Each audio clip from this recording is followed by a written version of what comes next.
diaspora. Je voudrais quand même avoir votre point de vue par rapport à la diaspora. Quelles sont vos activités? Vous êtes président de la communauté congolaise vivant aux États-Unis à Atlanta. Quelles sont les activités politiques que le président Ben Kalala a déjà organisées pour sauver les concepts de diaspora politique? En tant que leader de la communauté congolaise, en tant que responsable dans la communauté congolaise aux États-Unis d'Amérique, j'ai participé dans plusieurs œuvres pour que le changement ait lieu ici en RDC. Entre autres, je pense que les images, certaines images aussi, je peux vous le verrez. Les images parlent d'elles-mêmes. Voilà. Hein? Nous avons organisé la marche à Washington. Je me suis déplacé jusqu'à aller à Bruxelles plusieurs fois pour parler avec les compatriotes congolais à Bruxelles. Hein? Organiser les marches à Bruxelles. C'est dans les images, je ne dis pas pour le plaisir de les dire.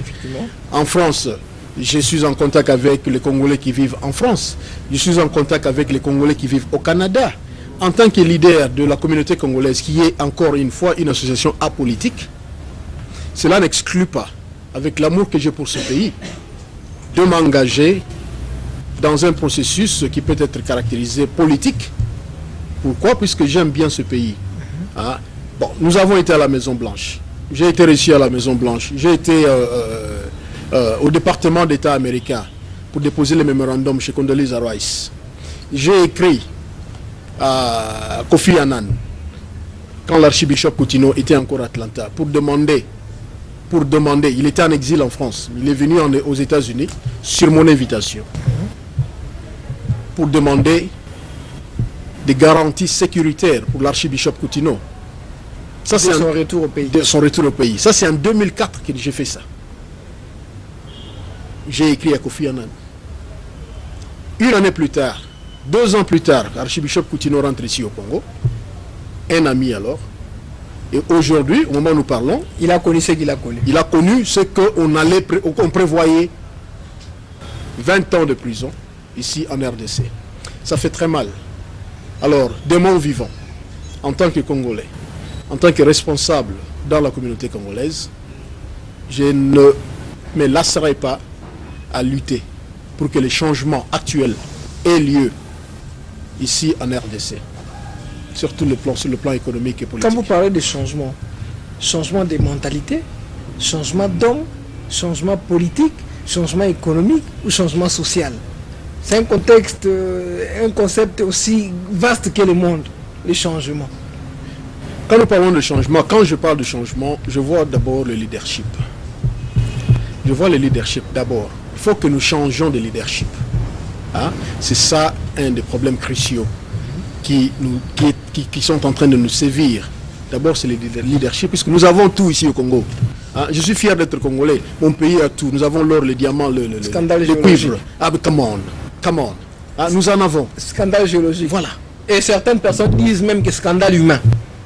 Et il y a même des gens qui disent que c'est le dépôt du roi Salomon, les richesses du roi Salomon qui se sont retrouvées ici au Congo. Hein? Nous avons le barrage d'Inga. Nous sommes dans le délestage ici au Congo. Dans certaines communes, il n'y a pas d'électricité. Et pourtant, notre électricité, la puissance du barrage Inga, peut alimenter une très bonne partie de l'Afrique, du continent africain. Alors, nous nous retrouvons ici au Congo avec un grand barrage comme Inga. Nous sommes dans le noir. Nous sommes dans le noir. Vous vous rendez compte? Nous avons produit 8 millions de carats de diamants. Nous avons produit 8 millions de carats de diamants, juste pour toucher ça, en 2003. En 2006, en 2003, en 2008, c'est prévu que nous produisions 10 millions de carats de diamants. Mon cher ami, le diamant que nous produisons ici au Congo nous est pris par les pays étrangers, par les institutions multinationales, au prix de $14,86. Allez aux États-Unis, allez demander les bijoutiers du diamant. Combien ça vous coûte un carat de diamant aux États-Unis d'Amérique? Juste une bague avec de diamants. Oui. Je ne vais pas dire le prix parce que nous sommes à la télévision. Ça va scandaliser, ça va. Voilà, je ne veux pas en parler. Et on nous prend ce diamant à 14 $, le carat seulement. Et l'État congolais en fait 5%. Vendre à des milliers de dollars. Mais c'est un scandale. C'est un scandale. Et le gouvernement congolais n'en fait que 5%. Ça, c'est manque à gagner. Ça, c'est parlant seulement du diamant. En parlant seulement du diamant. Et maintenant, ce qui fait mal, c'est que nous, les Congolais, nous allons chercher à ce que l'étranger nous prête 280 millions ou 80% du montant nécessaire à nous conduire aux élections. La main qui donne, c'est la main qui dirige, encore une fois. Nous allons nous plaindre. La main qui donne, les corps qui donnent de la main gauche récupèrent la main droite. De la main droite. Vous savez, c'est que l'Union européenne, pas l'Union européenne, la communauté internationale va se faire comme argent sur ce qu'ils ont donné, ce qu'ils pensent qu'ils nous ont aidés. Savez-vous ce qu'ils vont faire? Alors qu'ils n'ont restitué ce qu'ils avaient pris aux Congolais. Mais c'est un scandale. Monsieur le Président, je m'en vais vous poser une question. Celle de savoir, le président Ben Kalala fait partie, il est dans quel parti politique? Il est dans quelle plateforme politique? Je suis candidat indépendant dans la ville de Mbujimayi. J'ai des alliances avec plusieurs partis politiques. Voilà. Alors, quelle lecture faites-vous des diverses plateformes politiques qui naissent comme des champignons un peu partout? Ces formations politiques qui naissent ici au Congo, ces plateformes, si elles sont faites dans l'intérêt, vraiment, dans le souci de voir que les élections se passent dans de meilleures conditions et que demain, que les élus du peuple soient réellement les élus du peuple, ça c'est un acte à encourager. J'ai vu la naissance du RENACO, j'ai vraiment salué cet acte. Je me suis dit finalement que les Congolais se sont mis ensemble. C'est ce qui nous manque, puisque aussi longtemps que nous resterons divisés, séparés, nous n'arriverons pas à combattre l'ennemi. Nous avons un ennemi en commun. Il faut trouver ce que nous avons en commun et le combattre. Et après, nous allons nous réunir en famille. Vous prenez l'unité dans la diversité. Mais bien sûr, pourquoi pas? Je pense que le peuple congolais, c'est la naissance du RENACO. Bon, si je veux parler de la naissance du RENACO, ça c'est bien. Mais on va me dire encore, mais bon, s'il y a RENACO, il y a eu AMP. L'Alliance, c'est pas moi, pour la majorité présidentielle.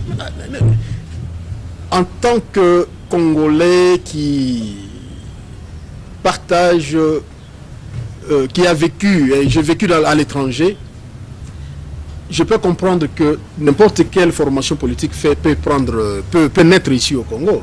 Mais c'est le fond. C'est que ces plateformes, quel est leur objectif? Hein?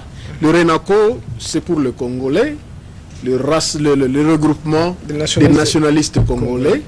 Bientôt, nous avons vu l'AMP, l'Alliance pour tant d'autres.